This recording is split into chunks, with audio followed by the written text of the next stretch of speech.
Donc, vous connaissez euh, Julie Châteauvert? Oui, oui, je la connais bien. On a discuté ensemble par Skype puisqu'elle est à Paris.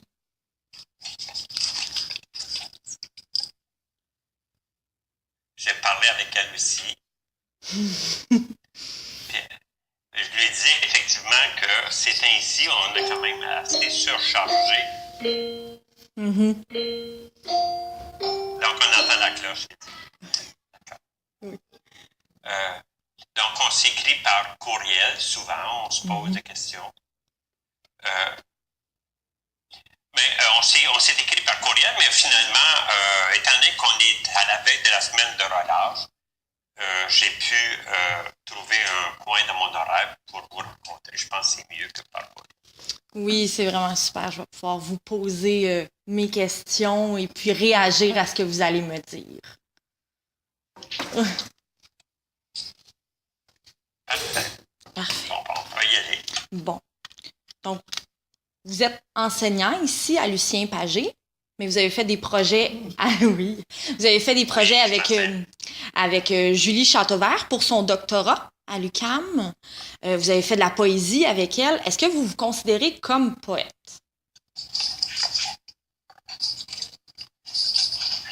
Je dirais, je me sens à la fois et enseignant et poète. J'aime beaucoup mon enseignement, j'y travaille à temps complet.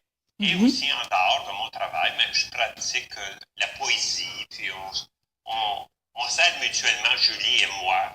Donc, je dirais que j'ai les deux intérêts. Mhm. Mais c'est sûr que je me concentre davantage sur mon enseignement. Parce que j'enseigne à des élèves sourds. Pour moi, c'est ma priorité là, dans mon travail. Oui. Est-ce que vous enseignez la poésie en langue des signes à vos élèves? Oui, l'année passée, ou il y a 2 ans, euh, j'étais professeur de théâtre. Donc, on a préparé et les élèves me demandaient, on a préparé un spectacle, et les élèves me demandaient de leur montrer de la poésie. Donc, je les ai initiés un peu à la poésie. Donc, c'était pas un cours systématique, là. C'était plutôt dans les activités culturelles. Donc, Mhm. je prenais un texte français, puis je le traduisais, je l'adaptais en LSQ. OK. Puis, je pourrais aussi vous les envoyer par vidéo, si, par pièce attachée, par courriel. Ça vous donnerait une idée de ce que ça a l'air. Oui, j'aimerais beaucoup. Est-ce que les étudiants, eux aussi, ont pris des textes écrits qu'ils ont adaptés, traduits? Est-ce qu'ils ont écrit leurs poèmes ou créé des morceaux de poèmes? Non. Non, pas vraiment. Euh, pour eux, la poésie est difficile, Mhm. surtout au niveau de la créativité. Euh, donc, on essayait de faire de la poésie d'abord avec les lettres de l'alphabet Oui. A, B, C, puis on utilisait la configuration de chaque lettre, puis on essayait de faire un récit avec ça. OK. Bon, ça a beaucoup été lié à ça. OK. Ah, super. Euh, donc, vous avez parlé de théâtre, de récit, de poésie. Qu'est-ce que c'est pour vous la poésie et la poésie en langue des signes surtout?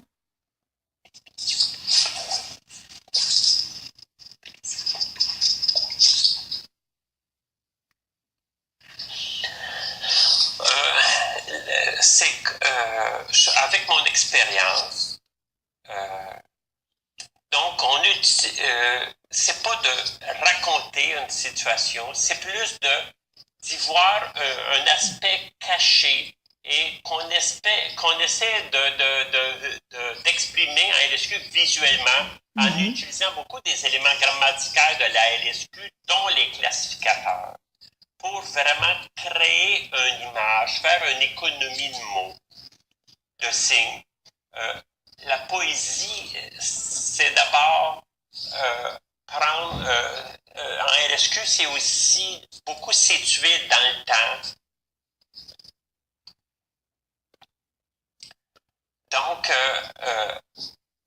c'est pas comme un langage qu'on utilise pour parler. On utilise le rythme aussi, qui est la vitesse, la répétition aussi qu'on utilise pour.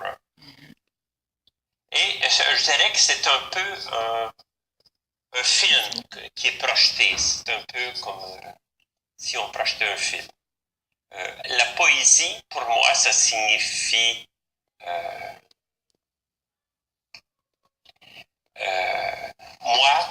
la poésie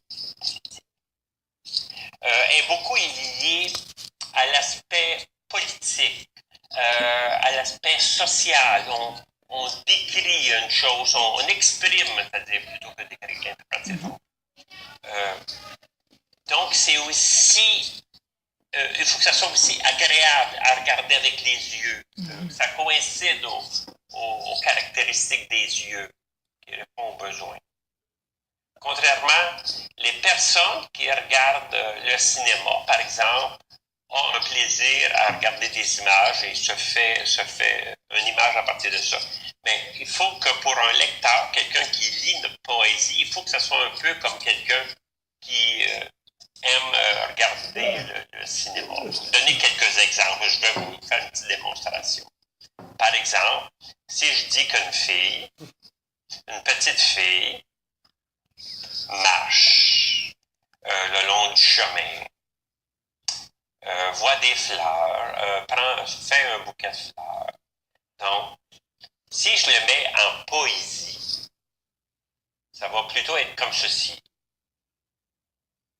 Donc, j'utilise l'expression du visage, j'accentue le mouvement, j'amplifie le mouvement, puis je visualise étant la fleur.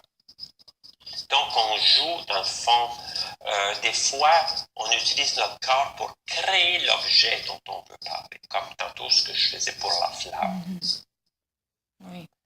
Donc, c'est quelque chose qui est vivant et qui est agréable à l'œil. C'est pas comme écouter un récit en RSQ, mais c'est de savourer un texte. C'est beau.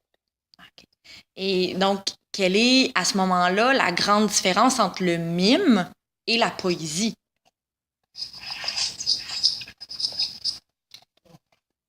Le mime, donc, c'est le mouvement, le corps se déplace, on utilise l'espace, on marche, on recule, et on n'utilise pas du tout la langue des signes. Donc, n'importe qui peut comprendre un poème parce que on mime le personnage et c'est avec des gestes, pas avec des signes. La poésie, donc on personnifie différents objets, différents personnages et on utilise la langue des signes. C'est ça, dans les mimes, l'aspect primordial, c'est pas des. Dans le mime, ce sont des gestes. Tandis que c'est pas des signes. Tandis qu'en poésie, on va utiliser des éléments grammaticaux de la langue des signes, dont le vocabulaire. Oui, super, oui. Tantôt, vous parliez d'une lecture différente du poème. Est-ce que les poèmes en langue des signes peuvent être écrits? Est-ce qu'ils peuvent être lus?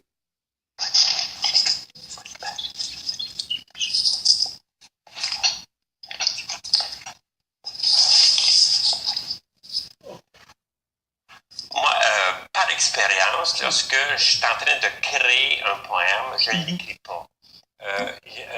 Je trace des images. Donc, si on écrit en français, ça veut dire ça va nous influencer dans notre poésie. Donc, je crée des images, différentes images sur mon texte, sur un papier, et je fais l'enchaînement de ces images-là. C'est pas des vrais. Donc, c'est pas de l'écriture, c'est pas du français que je traduis. Je pars à partir d'images que je visualise et je fais un enchaînement d'images. Et On peut aussi, c'est ça, exprimer à partir d'images que l'on crée, ou ça dépend aussi des personnes. Moi, personnellement, je procède de cette façon-là. Mais souvent, il y a des personnes qui utilisent des textes français et qui en font une traduction en LSQ, puis le rendent en poème. Moi, parce que quand on joue avec deux langues, on a le danger d'être influencé par le français. On a le danger d'être influencé par la langue que l'on voit à l'écrit. Donc, c'est pour ça que moi, j'essaie de ne pas utiliser le français pour ne pas être influencé par le français. oui, oui. Et quand vous parlez d'images, est-ce que vous écrivez des mots sur votre feuille? Est-ce que vous dessinez des images? Ou est-ce que vous travaillez en face d'une caméra ou de votre ordinateur, vous vous filmez? Je pourrais vous envoyer comment je procède. Je vais vous envoyer des textes, des manuscrits que j'utilise, que j'ai fait. Donc, vous allez voir que vous allez comprendre davantage ce que je veux vous dire. Je vais vous envoyer un peu du manuscrit que j'écris. Pas que j'écris, mais que je trace sur du papier. Mais je vais vous les envoyer par courrier. Wow, vraiment super. Merci beaucoup. Merci. Je me demandais, est-ce que vous considérez la poésie en langue des signes comme une forme de littérature, comme une forme littéraire? Ou est-ce que pour vous, c'est plus une forme artistique, donc beaucoup plus proche du visuel que du texte et de la grammaire?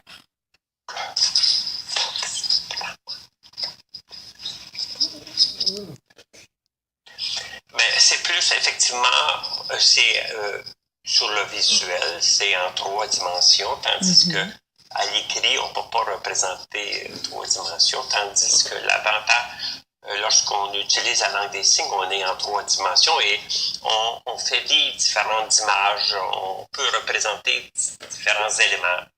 Donc, l'accent est mis, bien qu'on utilise une langue grammaticale construite, qui est la SU, mais on la rend beaucoup plus visuelle. C'est l'aspect visuel qui est, je dirais, l'élément principal. Oui, parfait. J'aurais maintenant quelques questions, plus à propos de ce que vous connaissez de la poésie qui se fait en ce moment à Montréal. Vous êtes poète. Qui connaissez-vous d'autres qui fait de la poésie en langue des signes à Montréal?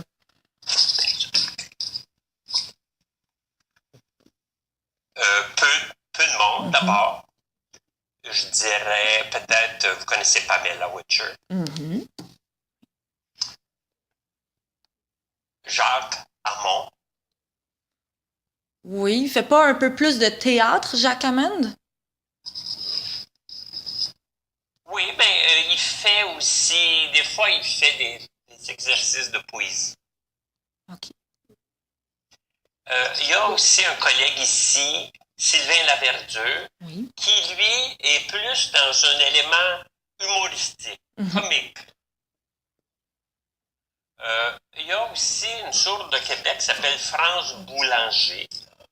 Lorsqu'elle était plus jeune, ça a été une des pionnières qui faisait de la...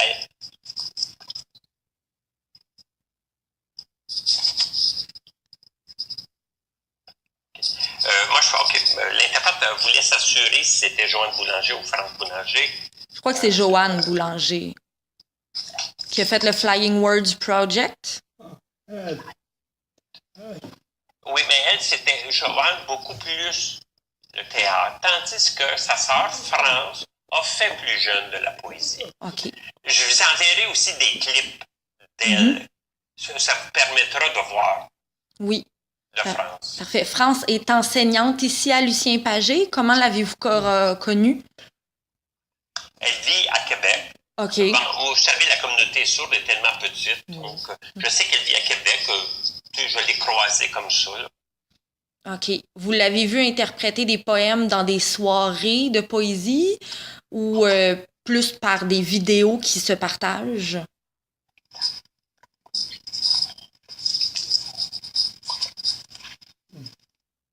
Par vidéo. Sur le net, beaucoup.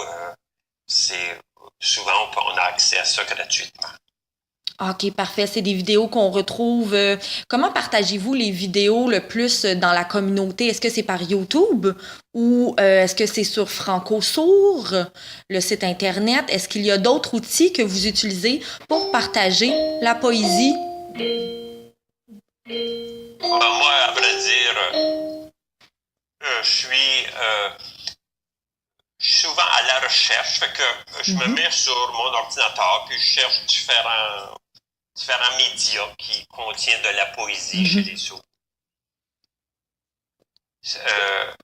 Souvent Facebook aussi, on en voit beaucoup sur Facebook. Ah oui? Il y a une page d'artistes sourds où ce que les gens mettent beaucoup de leur poésie ou de différentes formes d'expression qu'ils mettent là-dessus. Est-ce que c'est le Spill Propagation ou est-ce que c'est une autre page? Oui. C'est Spill, oui. Oui. Est-ce que vous parliez d'une autre page? Non, c'est elle. Non, une autre page. Où OK. les sourds mettent davantage. OK. Il y a Spill, mais il y a aussi d'autres pages. Est-ce qu'il y aurait possibilité que Je vous vous me... enverrai les liens. Oui. Je pense qu'il y a plus de 120 personnes qui ont mis des choses. OK. Donc, humour, théâtre, poésie, donc des formes artistiques, toutes sortes. Oui.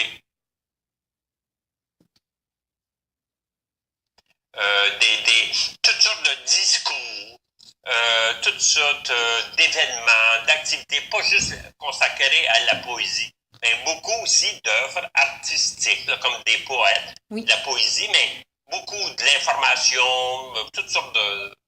C'est pas un site strictement, une page strictement réservée à la poésie LSQ, mais à toute forme de communication en LSQ. OK. C'est vraiment super. C'est en lien avec ma prochaine question. Les événements, soit de poésie ou de formes artistiques pour les sourds, de formes visuelles comme le théâtre ou l'humour, où est-ce que ça se passe à Montréal? Ça se passe, je sais, à la Maison des sourds, au Centre des loisirs aussi. Est-ce qu'il y a d'autres endroits où on peut voir de la poésie, assister à des événements?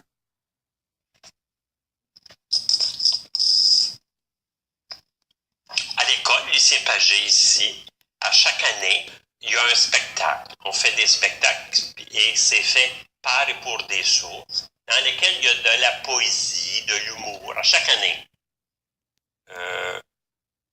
Je pense depuis les années 80. À chaque année, il y a des spectacles faits par des élèves sourds. Cette année, c'est, je crois, le 3 mai. Laissez-moi vérifier mon agenda.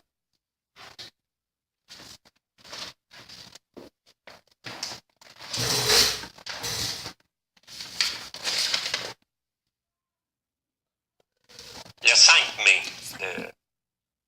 Donc, il y a un spectacle. Donc, si t'es intéressé, vraiment, ça va donner une idée aussi de différentes formes d'art qui est fait par des sourds et pour des sourds.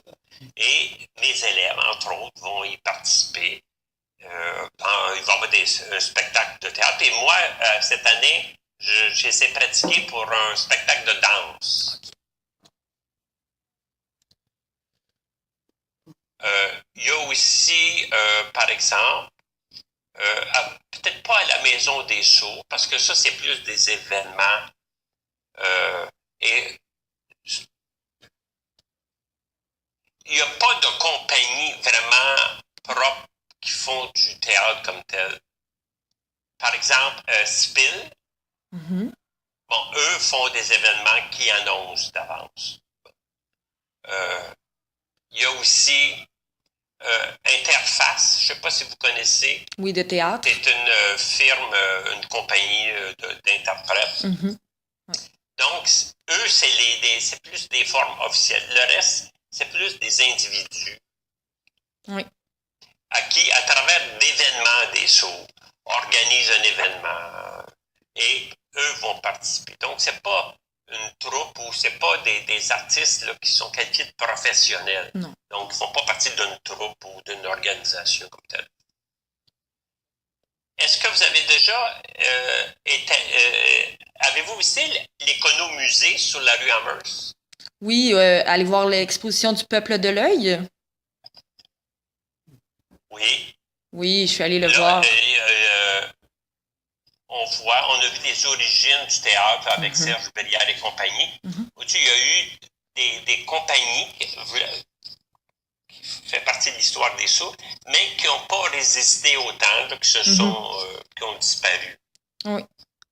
Est-ce qu'il y a des bars ou des cafés où on peut aller assister à, par exemple, comme des micros ouverts, comme on peut voir des soirées de poésie pour entendants, donc qui sont ouvertes à tout le monde?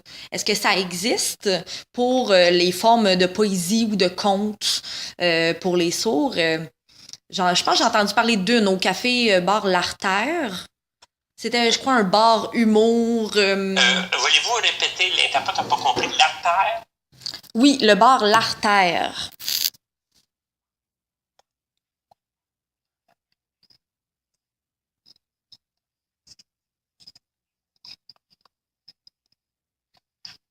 Ah, je ne connais pas. Non. Mais donc, est-ce que vous connaissez des soirées dans des bars ou des cafés qui ont eu lieu durant les dernières années? Est-ce que ça arrive qu'on a des soirées ouvertes pour la communauté sourde, pour venir interpréter, que ce soit petit sketch ou poésie? Oui. À Gallaudet, OK. c'est plus formel. Aux États-Unis. Où est-ce qu'il y a, oui, puis des soirées strictement sur la poésie. Puis ils ont développé beaucoup. Ici, à ma connaissance, peu de monde a un intérêt, je dirais. On est peu. Oui, je comprends. Je comprends. Je pense qu'il n'y a pas effectivement d'établissement comme tel. OK. Puis aussi, souvent, l'association des sourds est en plein métamorphose parce que avec la technologie, les gens ne se rassemblent pas dans un lieu pour échanger. Internet sert de véhicule, de réseau, et comme juste pour rire, par exemple. Donc, il y a beaucoup des gens qui participent sur Internet, qui mettent sur Internet leurs sketchs. Donc, il y en a plusieurs qui font ça. Donc, il n'y a pas un lieu physique, mais c'est plus un lieu dans l'espace. Oui. Vous disiez qu'il y a un manque d'intérêt, peut-être ici à Montréal, au Québec, pour la poésie. Comment vous expliquez ça? Est-ce que vous croyez qu'on n'en parle pas assez? Est-ce que la communauté est peut-être trop petite?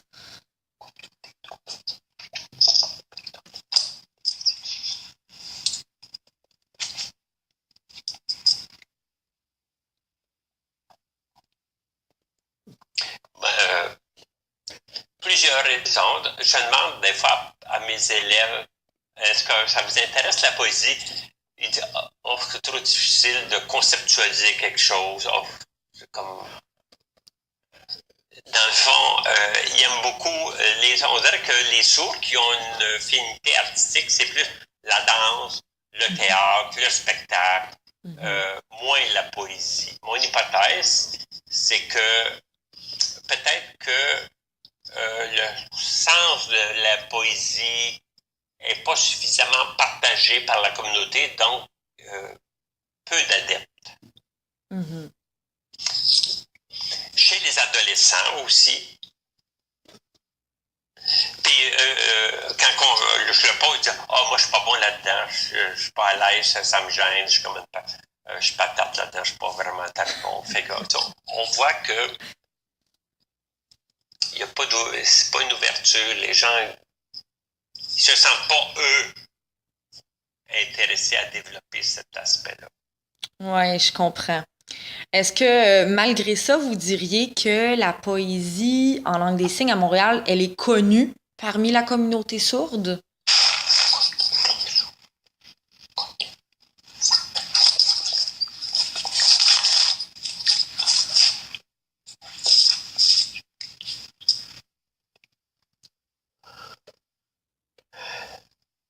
Oui, ils savent le concept, mais le sens, je dirais, profond ou suffisamment de connaissances pour être capable de l'utiliser ou de composer. euh, pour beaucoup de sourds, ce qui a été le tout début, quand on leur demande la poésie, c'est comme, selon eux, c'est utiliser chaque lettre, la configuration de chaque lettre de l'alphabet et d'essayer de faire un récit. Donc, il y a beaucoup de sourds qui, des fois, en s'amusant, essayent de dire, bon, je vais faire un mot avec la lettre A, un autre mot avec la lettre C, puis ça va. Puis intégrer ça dans un récit. Pour eux, c'est ça la poésie, OK. pour beaucoup d'entre eux.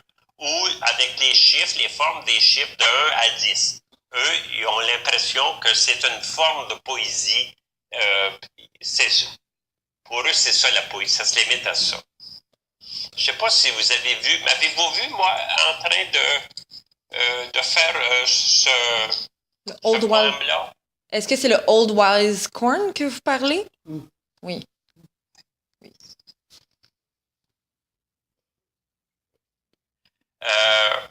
Quand les sourds voient ça, ils me trouvent, non, t'es trop bon, moi, je ne suis pas capable de faire ça, je suis pas capable. Donc, eux, on dirait que ce qu'ils sont à l'aise, c'est à utiliser la configuration des lettres de l'alphabet puis faire un récit. Ça demande moins d'implication, de connaissances, puis on dirait. Ça, ils vont participer. Mais de faire un vrai poème, c'est autre chose. Oui. Je me demandais, est-ce que vous pensez que la poésie en langue des signes est connue du monde entendant aussi? Quand j'en parle, on dirait que c'est totalement inconnu.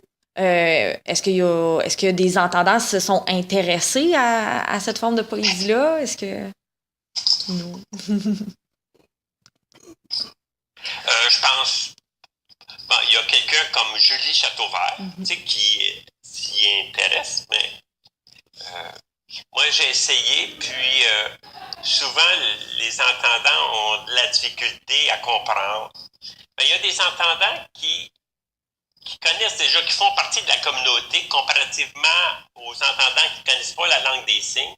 Par exemple, si je fais un spectacle de poésie, les entendants qui connaissent déjà la langue des signes vont plus s'évertuer à chercher qu'est-ce que chaque mot veut dire. Puis là, j'ai pas compris ce passage-là, j'ai pas compris. Tandis que un entendant qui connaît pas du tout la langue des signes, il va dire, c'est très joli, c'est très visuel, c'est agréable à voir, sans qu'il essaie d'y trouver un sens, parce qu'ils ne connaissent pas la langue des signes. Donc, on voit deux visions différentes. Par les entendants qui connaissent déjà la langue des signes, par les entendants qui n'ont aucune connaissance et ils apprécient la beauté, mais ils ne cherchent pas le sens, là, ils ne comprennent pas le sens. Okay. Est-ce qu'un sourd, lui, va toujours tout comprendre dans un poème en langue des signes? Est-ce qu'il va vraiment comprendre le texte qui est dit ou est-ce qu'un peu comme un entendant, parfois, va se laisser aller par l'image sans chercher réellement à comprendre?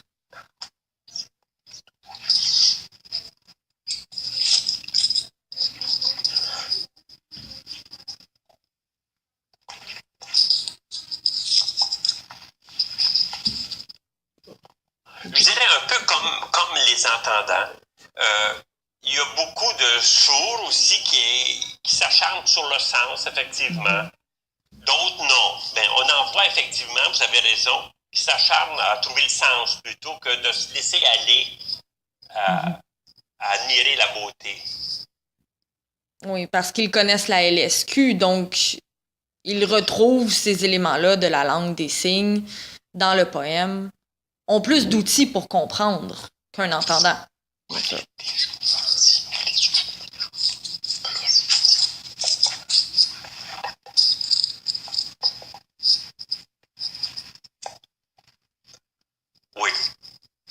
En général, oui, oui. Bon. Une petite dernière question. Je me demandais quels sont vos projets de poésie pour le futur. Julie me disait que vous lui aviez transmis des idées, qu'en ce moment vous étiez en train de réfléchir à un nouveau projet. Euh, Est-ce que vous pourriez m'en parler de ce projet-là ou de d'autres projets que vous avez en poésie en ce moment? J'ai déjà commencé avec Julie, d'ailleurs. On correspond de Paris. Dans le fond, je voudrais faire un projet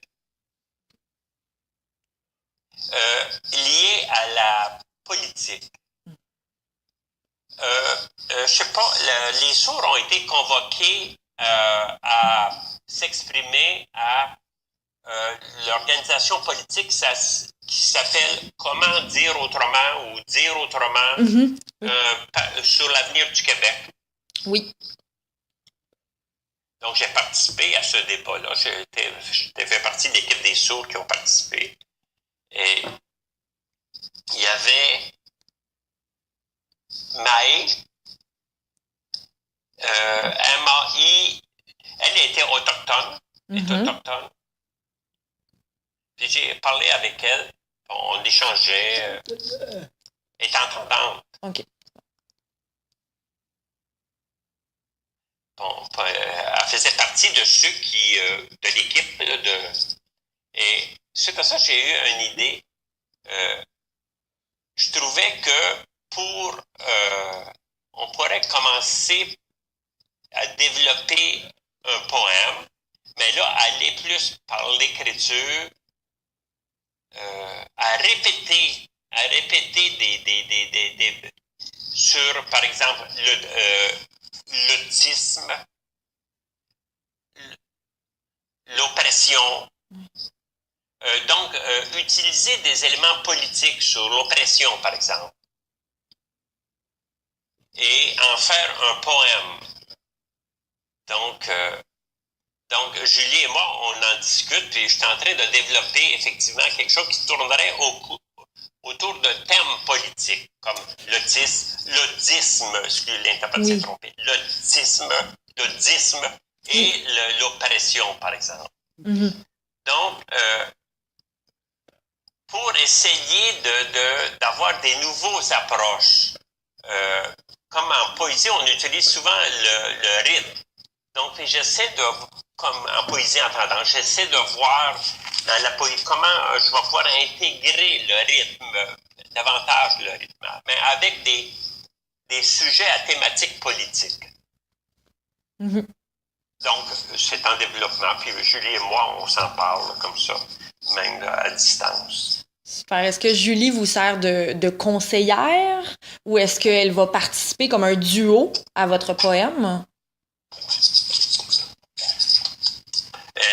Plutôt de conseillère. Oui, comme une amie? Oui.